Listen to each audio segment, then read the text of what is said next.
بعد هذه الجلسة ما هي أبرز ملامح المرحلة المقبلة؟ هو طبعا المراقب للأوضاع السياسية في البلد يعلم بأن العلاقة بين السلطتين باتت مستحيلة، ويجب أن يكون هناك طلاق بائن بين السلطتين بحل البرلمان وإقالة الحكومة والعودة للشارع، لأن عدم فعل هذا الفعل راح يجيب لنا 3 مشاكل. المشكلة الأولى هو أن سوف يصبح مجلس الأمة ساحة صراع بين النواب الموالين والحكوميين، ليس بين الحكومة والنواب. وهذا ليس هذا عمل برلماني؟ لا، ما هو عمل برلماني. بالعادة الخلاف دائما يكون بين السلطتين وليس بين السلطة نفسها. الأمر الثاني، سوف يخرج النواب إلى الشارع، وهذا أيضا مؤشر خطير لإحساس النواب بأنهم فقدوا الهيم أو السيطرة على أداتهم الرقابية والتشريعية، وإحساسهم بهيمنة الحكومة، وهذا يجرنا لمواجهة أيضا بين القوات الداخلية والمواطنين. الأمر الثالث وهو أخطر أمر بالأمور الثلاثة. بس أوقف عند هالنقطة، أنا راح أخليك تكمل الأمر الثالث، ولكن الكلام اللي قلته في أشياء خطيرة، بس أوقف عليه عند الدكتور. يعني الدكتورة كلام أبو فهد أن المرحلة المقبلة مرحلة جدا سيئة، الوفاق بينكم وبين الحكومة أصبح شبه أو معدوم، وبحاجة إلى خلاص انفصال، ونرجع مرة أخرى إلى الحل، نلجأ إلى الحل الدستوري، ونرجع إلى الانتخابات. إذا استمر الوضع، وهنا النقطة راح تكون هناك مصادمات بين قوات الأمن والمواطنين. تتفقين؟ بسم الله الرحمن الرحيم. طبعا جد التحية للجميع. أنا ما أدري، أنا ما أتفق في كل الكلام اللي قاله أبو فهد. مسألة أن أولا خلينا ناخذها يعني خطوة خطوة. مسألة عدم التوافق ما بين السلطتين، هذا خلقته أقلية معارضة جاءت في بداية مجلس 2009 بأجندات سياسية واضحة، والكل شهد ذلك. احنا يمكن بعد القسم 9 أيام قدم أول استجواب لوزير الداخلية، وبالتالي توالت هذه الاستجوابات كانت تحت هدف وكانت تحت قايات يمكن الآن انكشفت للكل. الكل عرف يعني أهدافهم الواضحة. هذه الأقلية المعارضة اليوم بالكلام بالخطر الموجود بأن الوفاق بينكم وبين النواب المعارضين ومع الحكومة أصبح شبه مستحيل. لا، أنا أرى نفس الوضع. أنا أرى أن الحالة ستبقى كما هي، وخاصة أن هناك في يعني خلينا نقول مجموعة من النواب لهم يمكن خط مختلف تماما عن المعارضة. يمكن البعض يعترف أن أو يرى أن احنا كممارسات لبعض هؤلاء النواب أنهم يعني متفقين في بعض الجوانب مع الحكومة، لكن خلينا نتكلم كلام وفق اللوائح والدستور. الآن احنا أتينا بإرادة الشعب وتم تشكيل وانتخاب مجلس 2009، واحنا نحتكم دائما كمؤيدين أو معارضين أو خلينا نصف هذه الكلمات بشيء اسمه الدستور واللائحة الداخلية. لماذا لا نحترم هذه القواعد البرلمانية؟ هذا السؤال للكل والجميع. لماذا لا نحترم هذه؟ وأنا قلتها سبق حتى في تسجيل الوطن. نعم. بعض المعارضين بدل ما ينتهجون أو يمارسون الرقابة البرلمانية على الأداء الحكومي، أصبحت رقابتهم على أداء زملائهم النواب. قمنا احنا في المسجات والتويتر شبكات التواصل الاجتماعي، قمنا احنا نلاحظ بعضنا ونرد على بعضنا. طيب وبالتالي احنا اللي نلمسه الان، انا اقول لك الحين كنائبه، واعتقد ابو فهد يتفق معي في الجزئيه، نواب المعارضه لم يتوجهوا انا لم المس انهم طرحوا مبدا التعاون. يعني جايين من بدايه دخولهم مجلس 2009 ما في شيء اسمه تعاون مع الحكومه. ترين ان التعاون معدوم جد من قبل المعارضة. نعم. جدا معدوم، ولم يطرحون مبدأ التعاون. أنا أقول لك شنو أشكاله على السريع. بس أنا على أشكاله على السريع أنا أقول لك عدم الالتزام الكامل في قضية اللجان. ترى قضية انسحابهم في اللجان هذا كسبة سياسية. نعم، راح على قضية الانسحاب، ولكن زين أنا بس خليني أختم لك النقطة الثانية. ليش ما يطرحون ثقافة الحلول؟ النقطة الأخيرة، التشريعات اللي دفعوا بها كلها تشريعات تصب على الجانب المادي. ماكو تشريعات تخدم المواطن وتخدم يعني بكافة شرائح المجتمع، وبالتالي انا لم المس يعني اصول العمل البرلماني اللي قائم على التعاون. النقطة الأخيرة، يعني هم خطأوا خطأ في قضية المادة 50 بفصل السلطات. اوكي، بس انا خليني اوقف دكتورة عند النقطة. ابو فهد، انت استمعت الى كلام الدكتورة بالأخير تقول لك أن المعارضة لم تطرح مبدأ التعاون، المعارضة جاءت بأجندة المعارضة، وبالتالي يعني طبعا هي بالأخير تناقضك. يعني طبعا أنا مع احترامي الشديد للأستاذة سلوى، أنا أختلف معها اختلاف كبير. احنا أول شيء نعلم بأن الحكومة مهيمنة هيمنة كاملة على مجلس الأمة ولديها الغالبية البرلمانية. ليش الحكومة ما تستغل هذه الغالبية البرلمانية في إقرار المشاريع ذات الصبغة الخدمية اللي تنفع البلد وتنفع المواطنين. السبب واضح، بأن هذه العلاقة بينها وبين النواب علاقة مصلحة. قرر خطة والتنمية. بشرح لك الحين.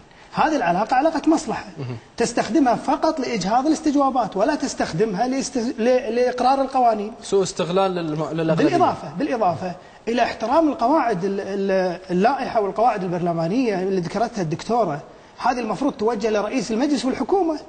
الآن استخدمت المادة 76 خطأ، عطل المجلس 3-4 مرات إجباري خطأ، أجلت استجوابات سنوات.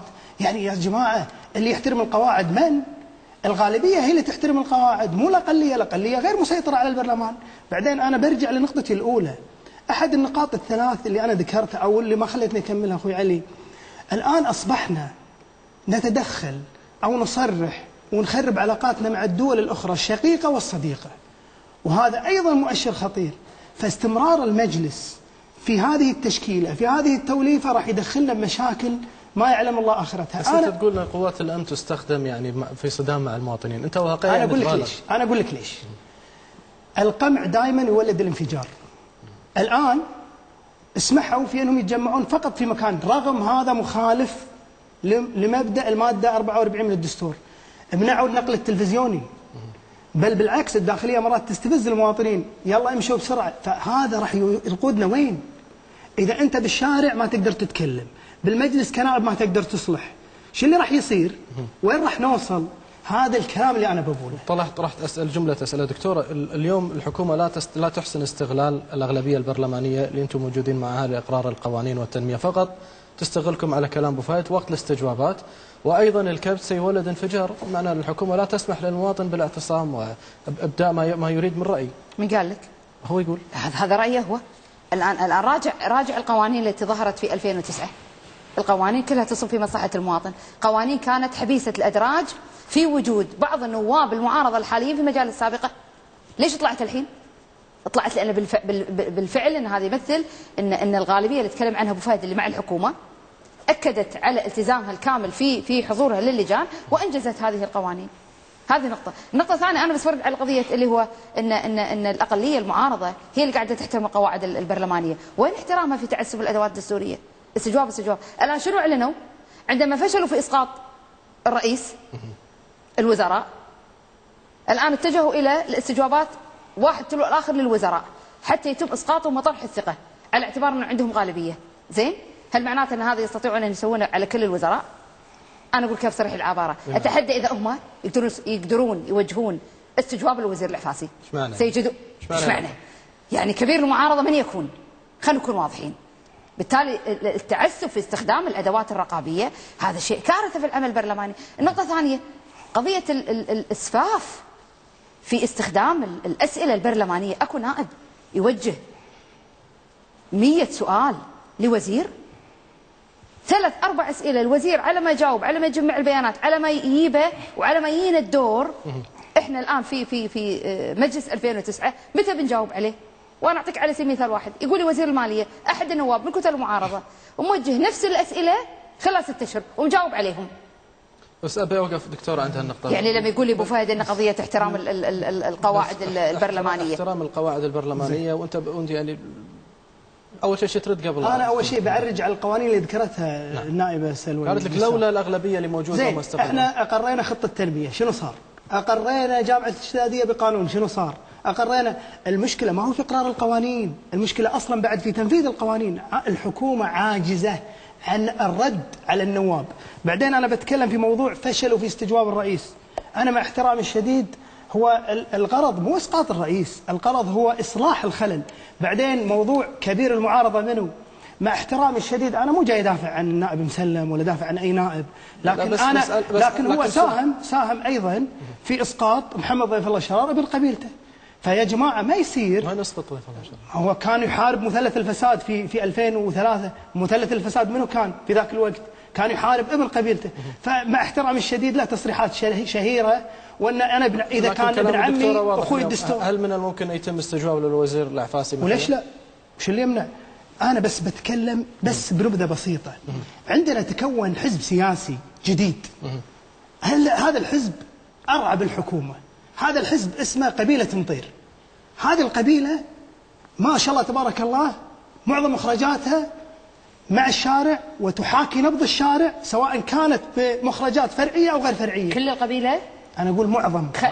اذا طلعوا خلي يطلعون 20,000 اللي صوت حق مسلم البراق بالمسيره. ممكن عدم المقاطعه. لا مقاطعه، لا يعني كلامك تقول لي يعني يعني مع احترامنا والتقدير مثل سلطه لكل القبائل الكويتيه. بامكانك تردين علي بعد ما تفضل. تفضل. فانا يعني سالفه الطعن في النوايا، انا لا اقبل اصلا اطعن في نوايا لا الحكومه ولا النواب. احنا نقول اذا عندك خلل على العفاسي قول العفاسي في خلل كذا وما استجوب مسلم انا وياك. لكن نقول ليش ما يستجوب العفاسي شنو هو؟ طقني واطقك، ما احنا بمدرسه. هم كذي ممارسات تعكس كذي. هذا واحد. بس دكتوره بس عفوا قالت انه وقف يعني في استجوابات كانت موجوده، شو تردين عليه؟ ايش تقصد؟ عفوا سؤالك. يعني هو قال لك كان مثال انت تقولين في وزراء راح يكون عليهم فيتو مثلا. ما راح يستجوبون، قال عدد لك ان مثلا كان وزير شرار. لان اللي قاعد يحصل الان في قضيه الاستجوابات هي قضيه حسابات سياسيه. واضحه. حسابات سياسيه. يعني في وزراء خط احمر؟ نعم، في خطوط حمراء. وبالدليل انت تعال انا اقول لك انا من دشيت المجلس قضيه دخولهم للجان البرلمانيه تكسبات سياسيه او لحمايه الوزير المعني، لانه قدر هذا الوزير يحقق لي مصالح انتخابيه، وبالتالي انا داعم رئيسي. وانا بعطيك مثال حي على لجنه تعليميه انا ما فزت فيها، تذكر لما سالتني سؤال على هالطاوله هذه شنو قدمت اللجنه التعليميه؟ تناولت دور العقاد الماضي دور العقاد الماضي، تناولت القوانين والمقترحات برغبه اللي لها بعد مادي فقط لا غير، اللي يحقق مصالح انتخابيه. الان احنا الدوله وقعت في اكبر ازمه وطن وهي عدم قبول 2200 طالب. راح اتكلم عليها لانه راح احط كامل على طلب والكادر. زين هذه اللجنه كان امامها شنو؟ كان امامها قانون انشاء الجامعات الحكوميه، انا تقدمت بمشروع بقوانين وعايزت اقول لهم ليش ما تبون هذا القانون عشان نلزم الحكومه ونقره في مجلس الامه ونطالب الحكومه بان الان تبدا بالتفكير في انشاء جامعه حكوميه حتى تقبل اعداد، بس هذا ما كان اهتمامها. بس على اساس اخذ ايضا مساله تويتر، يعني الاخ مشعل بغيت اقول لك يعني ما هو انجازكم اول ما دخلتوا المجلس؟ في شيء انجزتوه يفيد الشعب؟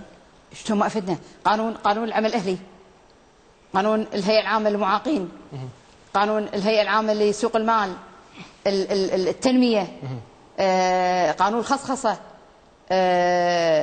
بعد شنو عندنا القوانين؟ اعتقد ان هذه قوانين يعني فيها نقله نوعيه اقتصاديه وطنيه ليس بالهين. نعم. الان على اجنده اعمال اللجنه الصحيه قانون انشاء الهيئه العامه للصحه والتامين الصحي. نعم.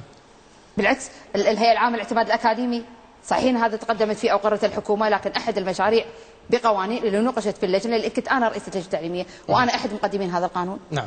انا بس ابغى اوصل شغله، يعني انت مساعد ذكرت قبيله مطير، يعني كنت قاعد غازلهم انتخابيا ولا شنو؟ يعني قبيله يعني انا اول شيء ايضا اصلاحيين. لا انا ماني بحاجه اني اغازل احد انتخابيا.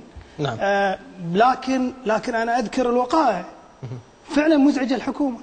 بس انا بتكلم عن امر مهم قالت الدكتوره سلوى، تقول ان ليش هالنواب ما يحلون مثلا او اللجان تحل مشكله الطلبه؟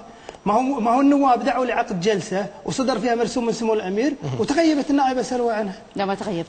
فهم شخص، فاحنا شو اللي نبي؟ احنا نبي بس شوف كل القوانين اللي قررتها الحكومه، انتبه، اللي قررتها الحكومه جايه من الحكومه.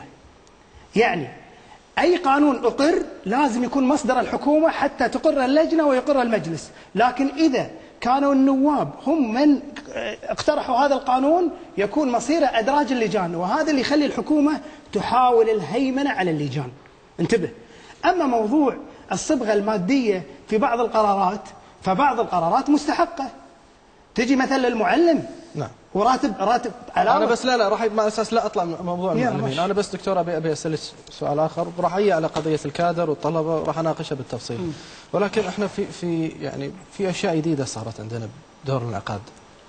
جلسه الافتتاح يعني صارت قضيه مصافحه، يعني عدم مصافحه سمو رئيس الوزراء من قبل بعض النواب بحضور سمو الامير، اثار استهجان، منهم من ايد منهم من رفض. دكتوره سلوى الجسار، أمانة يعني هذا ما حدث يعني مفاجأة، لأن ما كان متوقع. لا تقول لي متوقع إيه؟